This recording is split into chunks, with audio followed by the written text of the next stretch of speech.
From a looming government shutdown to Ukrainian President Volodymyr Zelensky visiting the U.S. and even a major union going on strike, these are the stories having an impact across the country. And joining us now to break it all down, News 3 Washington correspondent Brendan Cullerton. Brendan, thank you so much for taking some time to speak with us today. Nice speaking with you, Alex. All right, so for the first time ever, the United Auto Workers, they began a strike today against General Motors, that's Ford, and Stellantis at the same time.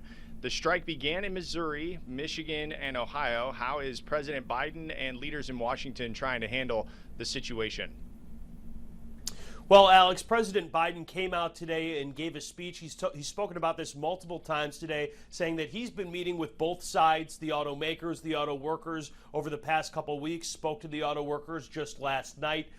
He is taking what appears to be more of a pro-labor side, saying that these companies have record profits, and he expects record contracts for the workers. In addition to saying all of this, he sent several members of his team, including Acting Labor Secretary Julie Su, to Detroit today to assist in those negotiations. As for Republicans on Capitol Hill, including some in the affected states, they're pointing out that auto workers are concerned about electric vehicles. You know, these vehicles have less parts. They take less time to build.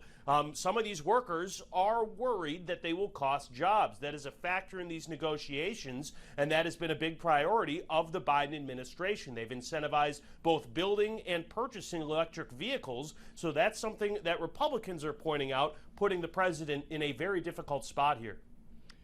Ukrainian President Volodymyr Zelensky will visit Capitol Hill next week. What are the stakes for Zelensky as President Biden is pushing for more funding in the country's war against Russia? Well, the stakes are very high as Ukraine is currently trying to mount a counteroffensive against Russia, and the president is asking Congress to authorize $24 billion.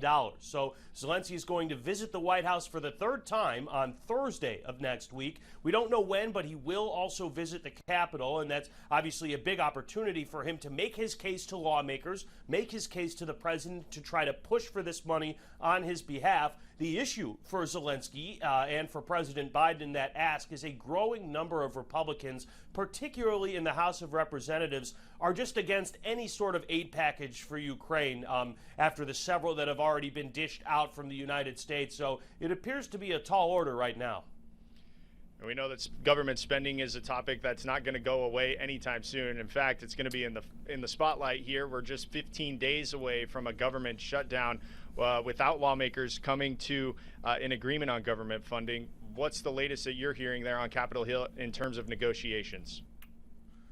Well, Alex, at best, there was no progress. If anything, it might have even gone a little bit backwards this week with House Republican infighting over the budget. At one point, Speaker McCarthy basically dared his own members to fire him if they're not happy with the job that he's doing. So, you know, that's just one factor here. You know, you have to think about the Republicans in the House have to pass a package that agrees with the Senate, which is controlled by Democrats. This has to be signed by President Joe Biden. And right now, it's stonewalled just in one of those chambers. So, you know, unless we can see some form of unity from Republicans, it's difficult to see Republicans being at a point where they can even negotiate with Democrats. And we're now just 15 days away from a shutdown.